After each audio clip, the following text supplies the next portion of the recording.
একজন সাহাবী নাম হলো আব্দুল্লাহ আনসারী রাদিয়াল্লাহু তাআলা আনহু। তার নাম কি বলেন?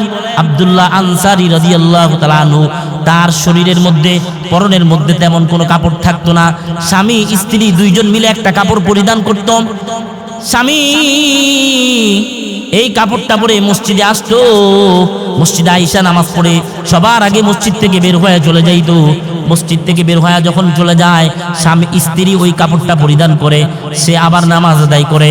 এরপর আবার যখন জোহরের সময় হয়ে যায়, স্বামী কাপড়টা পরিধান করে আসে, নামাজ আদায় করে দৌড়ায় সবার আগে মসজিদ থেকে বের হয়ে চলে যায়।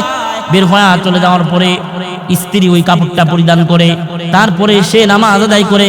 এভাবে 5 ওয়াক্ত, একদিন, 2 দিন, 3 দিন পর্যন্ত চলতেছে। সাহাবাই কেরামের মধ্যে কৌতূহল জাগলো, কি ব্যাপার? আব্দুল্লাহ আনসারী সাহাবী প্রতিদিন সবার আগে মসজিদ থেকে বের হয়ে যায়। কারণ এক একজন সাহাবী নবীজির জন্য পাগল পাড়া হয়ে থাকতেন।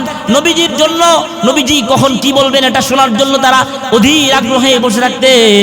ওই আব্দুল্লাহ আনসারী রাদিয়াল্লাহু তাআলা আনহু সবার আগে মসজিদ থেকে বের হয়ে চলে যায়। এটা তারা কি করতে পারে না, এটা তারা সহ্য করতে পারে না। বলে, ইয়া রাসূলুল্লাহ, ইয়া হাবিবাল্লাহ। আব্দুল্লাহ আনসারী প্রতিদিন নামাজের মধ্যে নামাজ পড়ে সবার আগে মসজিদ থেকে বের হয়ে চলে যায়। এর কারণটা কি আপনি যদি একটু জিজ্ঞেস করতেন ভালো হতো। একদিন ফজর আদায় করিয়া বিশ্বনবী মুহাম্মাদুর রাসূলুল্লাহ সাল্লাল্লাহু আলাইহি ওয়াসাল্লাম মসজিদ থেকে বের হয়ে ফজর পড়ে সাহাবায়ে কেরাম সহ একত্রিত হইয়া আস্তে আস্তে ওই আব্দুল্লাহ রাদিয়াল্লাহু তাআলা আনহুর বাড়িতে গেলেন। যায় দেখে গুহার মধ্যে স্বামী স্ত্রী বসবাস করলেন। ডাক দিলেন, আব্দুল্লাহ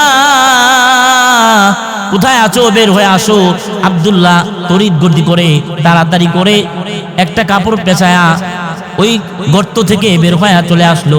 আসার পরে জিজ্ঞেস করলো আব্দুল্লাহ, সবাই সমস্ত সাহাবাই কেরাম নামাজ আদায় করে আমার সাথে কথোপকথন করে আমল করে একসাথে মসজিদ থেকে বের হয়, কিন্তু তুমি একা একা মসজিদ থেকে বের হয়ে চলে আসো সবার আগে, আবার যাও সবার পরে আবার সবার আগে চলে আসো, আমি তো বুঝতে পারলাম না। আব্দুল্লাহ রাদিয়াল্লাহু তাআলা আনহু বলে, ইয়া রাসূলুল্লাহ, ইয়া হাবিবাল্লাহ, আমিও তো চাই আপনার একটা আমল যেন, আপনার মুখের একটা কথা যেন আমার থেকে না ছুটে। আমি বারবার চাই আমি যেন আপনার থেকে একটা কোনটা কথা শুনতে পারি, কিন্তু আমার স্ত্রী আর আমি একটা সমস্যায় পড়ে গেছি। সেটা হলো আমার স্ত্রীর শুধু একটা কাপড় আছে, এই কাপড়টা পরিধান করে আমি আব্দুল্লাহ আনসারী নামাজ আদায় করি, এবং এই কাপড়টা পরিধান করে আমার স্ত্রীও নামাজ আদায় করে। আমি যখন এই নামাজ আদায় করি, এই কাপড়টা পরিধান করিয়া আমি তাড়াতাড়ি নামাজ আদায় করে দৌড়ায় চলে যাই, কারণ যদি নামাজের সময় শেষ হয়ে যায় আমার স্ত্রী অপেক্ষমান থাকে। আমি নামাজ আদায় করে মসজিদ থেকে বের হয়ে গেলে আমার স্ত্রী এই কাপড়টা পরিধান করে নামাজ পড়ে। এই জন্য আমি, ইয়া রাসূলুল্লাহ, আমার বেয়াদবি মাফ করে দিবেন, আমি চাই না আপনার সাথে বেয়াদবি হয়ে যায় এমন কোনো কাজ আমি আব্দুল্লাহ আনসারী কোনোদিনও চাই না। ইয়া রাসূলুল্লাহ, আপনার একটা কথা, আপনার মুখের থেকে একটা হাদিস, আপনার কোনো আমল আমি ছাড়তে চাই নাই, কিন্তু আমি এতটাই গরিব সাহাবী, আমার কোনো কাপড় নাই একটা কাপড় ব্যতীত। এই জন্য নবীজি সাল্লাল্লাহু আলাইহি সাল্লাম, আমি এই জন্যই শুধু আমি নামাজ সবার আগে পড়ে চলে আসি, সবার পরে মসজিদে প্রবেশ করি।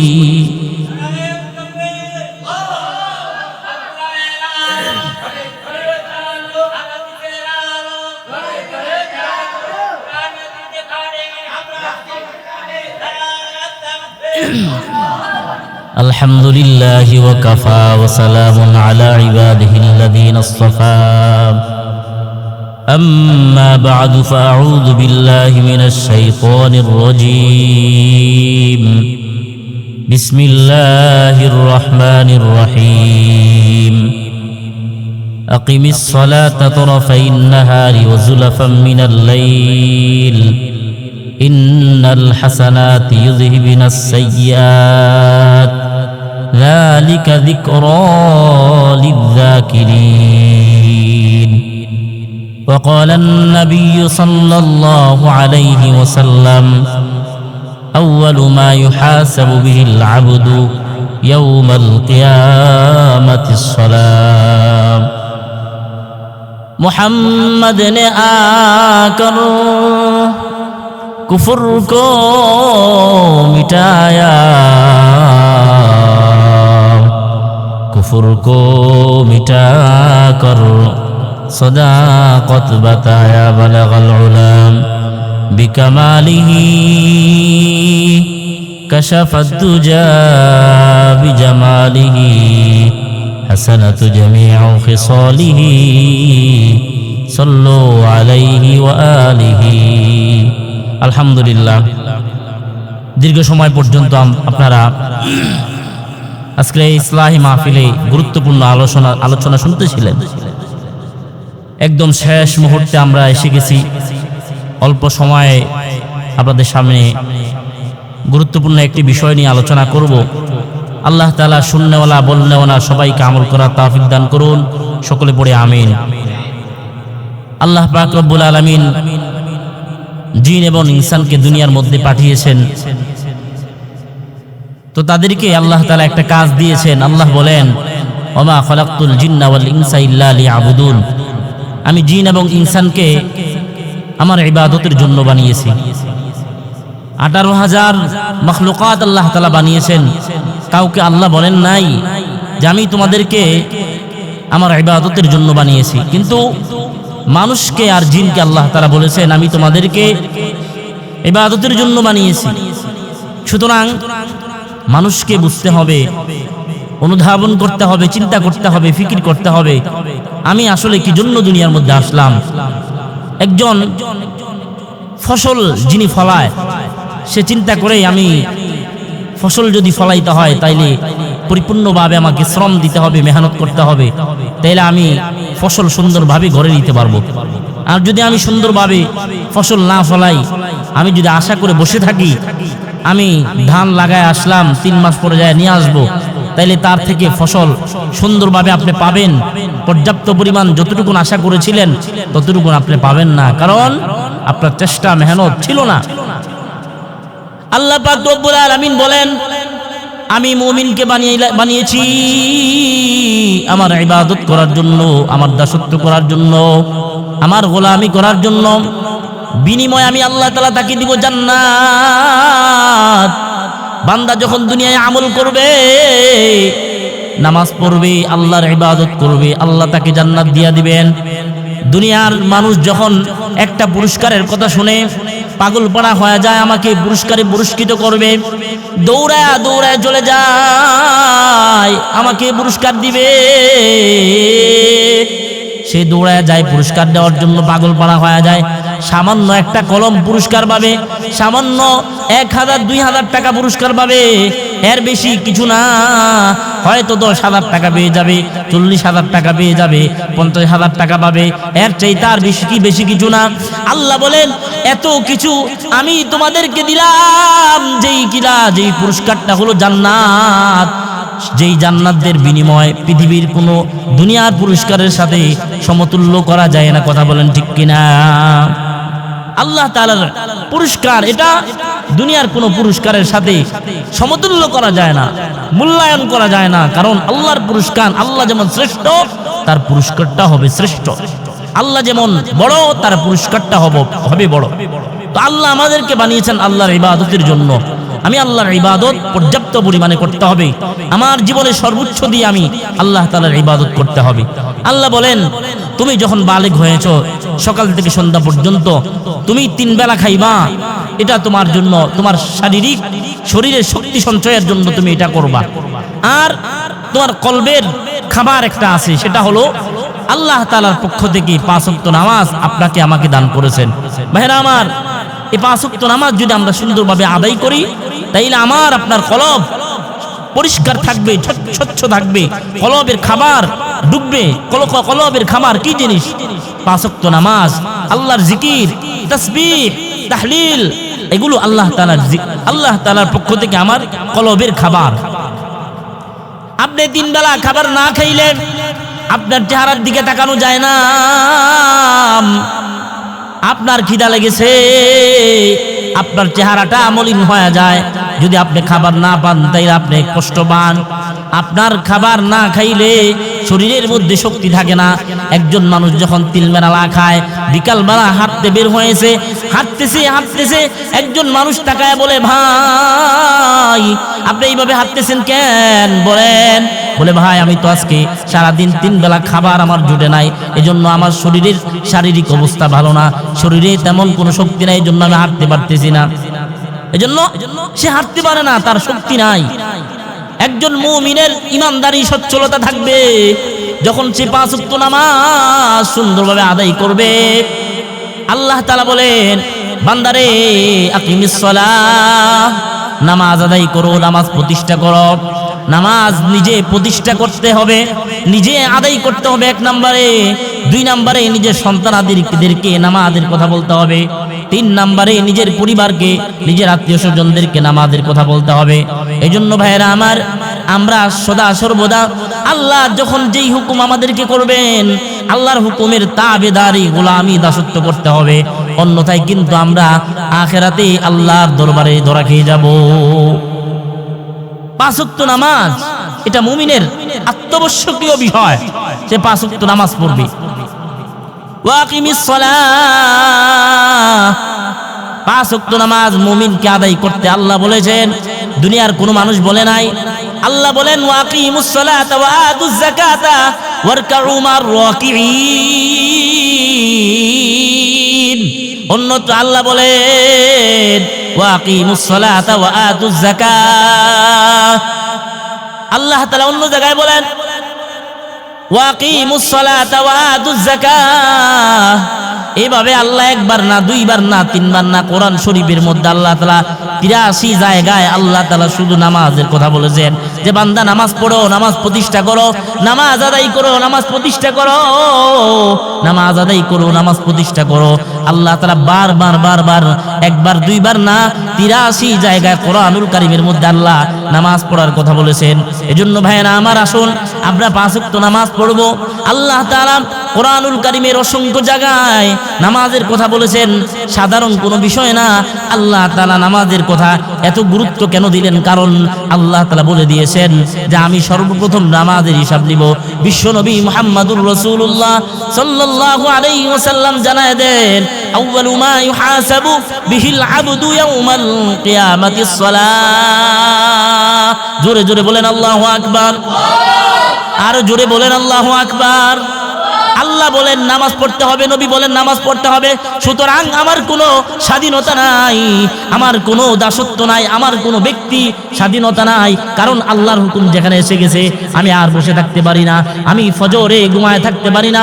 মুয়াজ্জিন যখন ডাকে আসসালাতু খায়রুম মিনান নাওম, আসসালাতু খায়রুম মিনান নাওম, আয় রে বান্দা আয়, ঘুমের চাইতে নামাজ বলো। এতক্ষণ পর্যন্ত ঘুমাইছ, আমি কিন্তু তোমাকে ঘুমের সুযোগ করে দিয়েছি। সুতরাং এখন আর ঘুমানোর অধিকার নাই, আল্লাহর হুকুম শেষ হয়ে গেছে, নামাজের হুকুম এসে গেছে, তোমাকে নামাজের দিকে দৌড়ায় চলে যাইতে হবে। আল্লাহ বলেন ঘুমের চাইতে নামাজ বলো। যখন কোনো বান্দা ঘুমায় থাকবে, আল্লাহ তাআলার হুকুমের তাবেদারি করবে না, আল্লাহ তাআলার হুকুমের মান্য করবে না, তখন এই ব্যক্তি সকালবেলা যখন বের হয়ে চাকরি করতে, যখন গাড়ি উঠা সে চাকরিতে যাবে, রাস্তার মধ্যে অ্যাক্সিডেন্ট হয়ে বহু চাকরিজীবী ইন্তেকাল করে, অ্যাক্সিডেন্ট হয়ে মারা যায়, অ্যাক্সিডেন্ট হয়ে হসপিটালে যায়, এমন বহু ঘটনা আমাদের সমাজে আছে না নাই? বলেন, যদি আমি মানতাম আল্লাহর কথা, যদি আমি মানতাম নবীর কথা, যদি আমি শুনতাম আল্লাহ তাআলার কথা, ফজরে আল্লাহ আপনাকে ডাক দিয়েছেন, মুয়াজ্জিন ডেকেছেন, আসলে তো মুয়াজ্জিন ডাকে না, আল্লাহ তাআলা ডাকে আমাকে। আমার বন্ধু যদি আমাকে ডাক দেয় সকালবেলা উঠে, বন্ধু আয় আয় আয় আয়, দৌড়ায় আমরা বন্ধুর ডাকে সারা দিয়ে চলে যাই। আমার মা যদি ডাকে, আমার স্ত্রী যদি ডাকে, ওগো প্রাণের স্বামী আমার, উঠে যাও উঠে যাও, আমি সকাল 7টা বাজে 8টা বাজে উঠে যাই, উঠে আমি নাস্তার দস্তরখানে বসে যাই। কিন্তু তারও 3 ঘন্টা পূর্বে, 4 ঘন্টা পূর্বে, 5 ঘন্টা পূর্বে আমার রব আমাকে ডাক দিয়েছিলেন, আমি কিন্তু সাড়া দেই নাই, আমি কিন্তু মানি নাই। রব আমার সাথে কেমন আচরণ করবেন বলেন? কারণ রবের কোনো হুকুম আমরা মানি না। এই জন্যই তো আজকে প্রতিনিয়তই আমরা ফজরের নামাজ পড়ি না বিধায় সকালবেলা আমাদের চেহারাটা মলিন হয়ে থাকে, চেহারার নূর আজকে মুসলমানের মুখ থেকে উঠে যাইতেছে। কথা বলেন ঠিক কিনা? মুসলমানের চেহারার নূর আজকে নাই। কারণ যে ব্যক্তি ফজর পড়বে, যে ব্যক্তি ফজর আদায় করে বের হয়ে যায়, তার রিজিকে আল্লাহ বরকত বাড়ায় দেন, হায়াতে বরকত বাড়ায় দেন, চেহারার উজ্জ্বলতা বেড়ে যায়। আজকে তো আমরা আদায় করি না, আজকে ফজর আমরা পড়ি না। আল্লাহ তাআলা বান্দাকে বলে, বান্দা আমার, তুমি আমার হুকুম পালন করো, তোমার রিজিকের জিম্মাদারি আমি আল্লাহ নিয়েছি।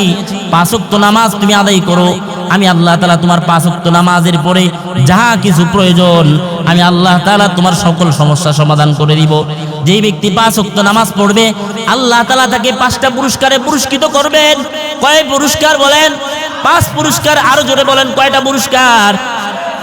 1টা না, 2টা না, 3টা না, 4টা না, 5টা পুরস্কার আমার রব ঘোষণা দিয়েছেন।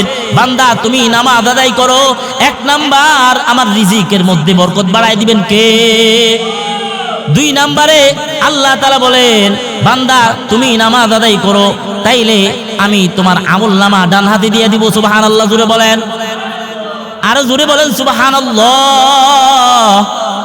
2 নাম্বার পুরস্কার আল্লাহ কত সুন্দর বলেন, আমলনামা ডান হাতে দিয়ে দিবে। কাল কিয়ামতের যখন ময়দান সংগঠিত হয়ে যাবে, তখন একদল হবে ডাইনপন্থী, আরেক দল হবে বামপন্থী। যারা নামাজ আদায় করবে, নবীজি ঘোষণা দেয় আমার এই উম্মতগুলো ডাইনপন্থী হয়ে যাবে। ওয়া আসহাবুল ইয়ামিন মা আসহাবুল ইয়ামিন, এরা ডাইনপন্থী হয়ে যাবে। এদের আমলনামা আল্লাহ তাআলা ডাইন হাতে দিয়ে দিবেন। ডাইন হাতে যখন আমলনামা দিয়ে দিবে, আল্লাহ তাআলা বলবেন লা খাউফুন আলাইহিম ওয়ালা হুম ইয়াহজানুন। আল্লাহ তাআলা বলেন এই ব্যক্তির আর কোনো চিন্তা নাই, আর কোনো ভয় নাই। এর সাথে আছে একজন, তিনি কে? আল্লাহ তাআলা বলেন তাকে 5টা পুরস্কারে পুরস্কৃত করবেন। 3 নাম্বার পুরস্কার হলো তার উপর থেকে কবর আযাব আল্লাহ উঠায় নেবেন। 3 নাম্বার পুরস্কার কি বলেন সবাই? কবর আযাব আল্লাহ উঠায় নেবেন। তার কবরে আল্লাহ আযাব দিবে না। কবর আযাব কত কঠিন আমরা জানি না। যে ব্যক্তি নামাজ পড়ে না, আল্লাহ তাআলা বলেন ওই ব্যক্তি কবরের মধ্যে একটা বিষধর সাপ দিয়া দেয়। ওই সাপটা সকাল থেকে সংশন করতে থাকে জোহর পর্যন্ত। জোহর না আদায় করার কারণে আসর পর্যন্ত, আসর না আদায় করার কারণে মাগরিব পর্যন্ত, মাগরিব না আদায় করার কারণে আল্লাহ পাক রব্বুল আলামিন এশার পর্যন্ত তার কবরের মধ্যে ওই সাপটা দংশন করতে থাকে। বলে নাউযুবিল্লাহ বলেন। এত কঠিন আযাব, এত কঠিন আযাব। হে দোস্ত আমার, তুমি কিভাবে সহ্য করবা বলো? তোমার সন্তান আজকে নামাজ পড়ে না, তোমার স্ত্রী আজকে নামাজ পড়ে না, তুমি নিজেও আজকে নামাজ পড়ো না। আজকে নামাজবিহীন এক জিন্দেগি তুমি তৈরি করেছো। একটা কুকুর সকালবেলা সারা রাত্র ঘুমায়া সকালবেলা উঠে 3 বেলা খাবার খায়। তার খাবারের চাহিদা আছে, তার যৌবনের চাহিদা সে পূরণ করে, তার চলাফেরা সে করে। কিন্তু একটা মানুষ যেও কুকুরে আর মানুষের মধ্যে কোনো পার্থক্য নাই যখন সে নামাজ আদায় করে না। একটা কাফের আর একটা মুসলমানের মধ্যে কোনো পার্থক্য নাই যখন সে নামাজ আদায় করে না। আল মুসলিম ওয়াল কাফির ফারকুন, পার্থক্যটা হলো তারকুস সালাম। একজন মুসলমান একজন কাফিরের মধ্যে পার্থক্য শুধু এতটুকু, সে 5 ওয়াক্ত নামাজ পড়বে। একজন মুসলমান যেমন মানুষকে দান করে, একজন ইহুদি, একজন খ্রিস্টান, একজন নাসারা, একজন হিন্দু মানুষকে দান খয়রাত করে কিনা বলেন? আমাদের সমাজের মধ্যে বহু মানুষ আছে, আপনারা দেখেছেন, আমরাও কিন্তু দেখি অনেক হিন্দুরা দান করে খয়রাত করে, আছে না নাই? কিন্তু আসলে আমিও মুসলমান, আমিও কিন্তু দান করি, খয়রাত করি। তার জীবনে যেমন নামাজ নাই, আমার জীবনেও নামাজ নাই, তাইলে তার মধ্যে আমার মধ্যে পার্থক্য হলোটা কি বলেন? একজন খ্রিস্টান, সেও খাবার খায়, আমিও খাবার খাই, আমার মধ্যে আর তার মধ্যে পার্থক্যটা হলো কি বলেন? সেও সন্তান জন্ম দেয়, আমিও সন্তান জন্ম দেই, তাইলে আমার মধ্যে আর তার মধ্যে পার্থক্যটা কোথায় হলো? নামাজের জন্য এক একজন সাহাবাই কেরাম জীবন পর্যন্ত দিয়ে দিতেন, তারপরেও নামাজ ছাড়তেন না। তাদের মধ্যে সুন্দর সুন্দর কাপড় ছিল না, জামা ছিল না, পাঞ্জাবি ছিল না, টুপি ছিল না। বহু কষ্ট করে করে সাহাবাই কেরামরা নামাজের জন্য আসতেন। একজন সাহাবী ছিলেন, তার পরনের মধ্যে পর্যন্ত ঠিকমতো কাপড় ছিল না, তারপরেও সে মসজিদে আসতো দৌড়ায় দৌড়ায় নামাজ পড়ার জন্য। একজন সাহাবী, নাম হলো আব্দুল্লাহ আনসারী রাদিয়াল্লাহু তাআলা আনহু। তার নাম কি বলেন? আব্দুল্লাহ আনসারী রাদিয়াল্লাহু তাআলা আনহু। তার শরীরের মধ্যে পরনের মধ্যে তেমন কোনো কাপড় থাকতো না। স্বামী স্ত্রী দুইজন মিলে একটা কাপড় পরিধান করত। স্বামী এই কাপড়টা পরে মসজিদে আসতো, মসজিদে আইসা নামাজ পড়ে সবার আগে মসজিদ থেকে বের হয়ে চলে যাইতো। মসজিদ থেকে বের হয়ে যখন চলে যায়, স্বামী স্ত্রী ওই কাপড়টা পরিধান করে সে আবার নামাজ আদায় করে। এরপর আবার যখন জোহরের সময় হয়ে যায়, স্বামী কাপড়টা পরিধান করে আসে, নামাজ আদায় করে দৌড়ায় সবার আগে মসজিদ থেকে বের হয়ে চলে যায়। বের হয়ে চলে যাওয়ার পরে স্ত্রী ওই কাপড়টা পরিধান করে, তারপরে সে নামাজ আদায় করে। এভাবে 5 ওয়াক্ত, একদিন, 2 দিন, 3 দিন পর্যন্ত চলতেছে। সাহাবাই কেরামের মধ্যে কৌতূহল জাগলো, কি ব্যাপার? আব্দুল্লাহ আনসারী সাহাবী প্রতিদিন সবার আগে মসজিদ থেকে বের হয়ে যায়। কারণ এক একজন সাহাবী নবীজির জন্য পাগল পারা হয়ে থাকতেন। নবীজির জন্য, নবীজি কখন কি বলবেন এটা শোনার জন্য তারা অধীর আগ্রহে বসে থাকতেন। ওই আব্দুল্লাহ আনসারী রাদিয়াল্লাহু তাআলা আনহু সবার আগে মসজিদ থেকে বের হয়ে চলে যায়। এটা তারা কি করতে পারে না, এটা তারা সহ্য করতে পারে না। বলে, ইয়া রাসূলুল্লাহ, ইয়া হাবিবাল্লাহ। আব্দুল্লাহ আনসারী প্রতিদিন নামাজের মধ্যে নামাজ পড়ে সবার আগে মসজিদ থেকে বের হয়ে চলে যায়। এর কারণটা কি আপনি যদি একটু জিজ্ঞেস করতেন ভালো হতো। একদিন ফজর আদায় করিয়া বিশ্বনবী মুহাম্মাদুর রাসূলুল্লাহ সাল্লাল্লাহু আলাইহি ওয়াসাল্লাম মসজিদ থেকে বের হয়ে ফজর পড়ে সাহাবায়ে কেরাম সহ একত্রিত হইয়া আস্তে আস্তে ওই আব্দুল্লাহ রাদিয়াল্লাহু তাআলা আনহুর বাড়িতে গেলেন। যায় দেখে গুহার মধ্যে স্বামী স্ত্রী বসবাস করলেন। ডাক দিলেন, হে আব্দুল্লাহ, কোথায় আছো? বের হয়ে আসো। আব্দুল্লাহ তড়িৎ গতি করে তাড়াতাড়ি করে একটা কাপড় পেঁচায়া ওই গর্ত থেকে বের হয়ে চলে আসলো।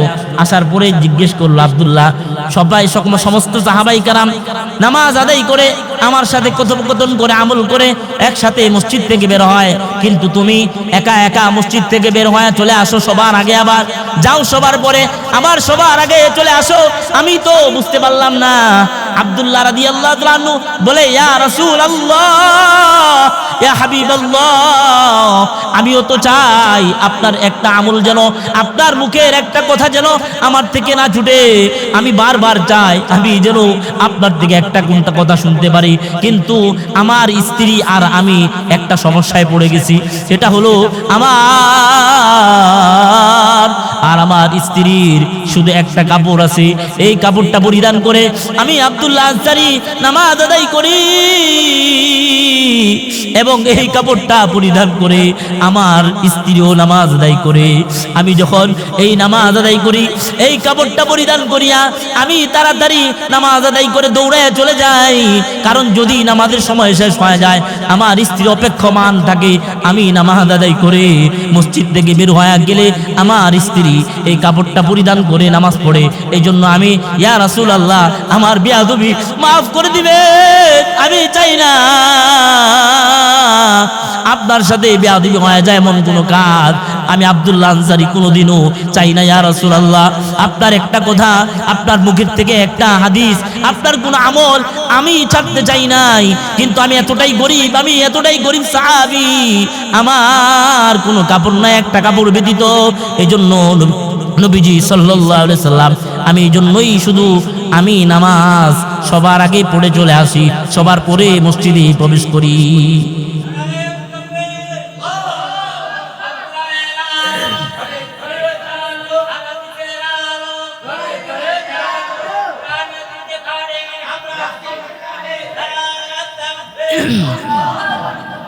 আমাদের এমন কোনো কি সমস্যা আছে ভাইরা আমার, যেই কারণে আমরা মসজিদে যাইতে পারি না? অথচ আমাদের সব আছে, কিন্তু আমরা কি করতে পারি না? মসজিদে যাইতে পারি না, জামাতে শরীক হইতে পারি না। আমার ফজর চলে যায় ঘুমে, জোহর চলে যায় কাজে, আসর চলে যায় আমার খেলায় ধুলায় মাগরিব চলে যায় আমার বিভিন্ন ব্যস্ততায়, আর এশায় চলে যায় আমার খাবার দাবারের মধ্যে। এজন্য আমরা সবাই চেষ্টা করব সদা সর্বদা যেন আমি সর্বদা বিশ্বনবী মুহাম্মদুর রাসূলুল্লাহ সাল্লাল্লাহু আলাইহি সাল্লামের কথা অনুযায়ী, আমি সব সময় নবীজির কথা অনুযায়ী আমি 5 ওয়াক্ত নামাজ মসজিদে যায়া আমল করতে পারি। এজন্য নবীজি তো আমাকে বলেছেন 5টা পুরস্কার দিবেন। আপনি সবাই তো চাই 5টা পুরস্কার দিতে, কিন্তু আমরা নামাজ পড়তে চাই না। পুরস্কার কি আমাদেরকে দিবে না? এজন্য আমরা প্রত্যেকেই চেষ্টা করব 5 ওয়াক্ত নামাজ বা জামাত আদায় করার জন্য। 4 নম্বর যে পুরস্কারটা আল্লাহ তাআলা আমাদেরকে দিবেন, ফুল সিরাত বিদ্যুৎ গতিতে পার করায় দিবেন। ফুল সিরাত বিদ্যুৎ গতিতে পার করায় দিবেন। একদিনের রাস্তা না, 2 দিনের রাস্তা না। খুরের মতো ধার, এতটাই ধার, খুরের চাইতে আরো বেশি ধারালো। এই ধারালো একটা অস্ত্রের উপর দিয়ে আমাকে যাইতে হবে। 1 দিন 2 দিন 3 দিনের রাস্তা না, 500 বছরের রাস্তা আপনাকে আমাকে অতিক্রম করতে হবে। যদি আমি 5 ওয়াক্ত নামাজ হই তাইলে 500 বছরের রাস্তা বিজলির আকারে বিদ্যুৎ গতিতে আমি পার হয়ে যাব। আমি কোনোদিন কল্পনাও করতে পারবো না কিভাবে এটার উপর দিয়ে পার হয়েছি। তাইলে যাদের সাহস আছে 500 বছরের ফুল সিরাত পার হয়ে যাবেন বিনা নামাজে, তাইলে আপনার নামাজ প্রয়োজন নাই। আর যদি মনে করেন আমার ফুল সিরাত পার হইতে হবে, আল্লাহর কাঠগড়ায় দাঁড়াইতে হবে, আল্লাহর কাছে হিসাব দিতে হবে, তাইলে আপনাকে 5 ওয়াক্ত নামাজ আদায় করতে হবে। 5 নম্বর যেই পুরস্কারটা আল্লাহ তাআলা আমাকে দিবেন, আল্লাহ তাআলা আমাদেরকে বিনা হিসাবে জান্নাত দিয়ে দিবেন। জোরে জোরে বলেন সুবহানাল্লাহ। 5 নম্বর পুরস্কারটা কি হবে ভাই? বিনা হিসাবে আল্লাহ জান্নাত দিবেন। কারো হিসাব যদি আল্লাহ তাআলা নেন, সে ধরা খেয়ে যাবে। নবীজি বলেন মান হুসিবা উকিবা, যার হিসাব নেওয়া হবে সেই ধরা খেয়ে যাবে। কারণ একদিনের পানির হিসাব যদি আল্লাহ আমাদেরকে নেন, আমরা কোনো জবাব দিতে পারবো না। আমরা আল্লাহ তাআলার কাছে কোনো জবাবদিহিতা করতে পারবো না। একদিনের আমরা যেই অক্সিজেন গ্রহণ করতেছি, এই অক্সিজেনের হিসাব যদি আল্লাহ নেন, আমরা আল্লাহর কাছে জবাবদিহি করতে পারবো না, আটকায় যাব ভাই। এজন্য আল্লাহ তাআলা আমাদের প্রত্যেককে আমল করার, বুঝার তৌফিক দান করুন। ওয়া আখির দাওয়ানা আলহামদুলিল্লাহি রাব্বিল আলামিন।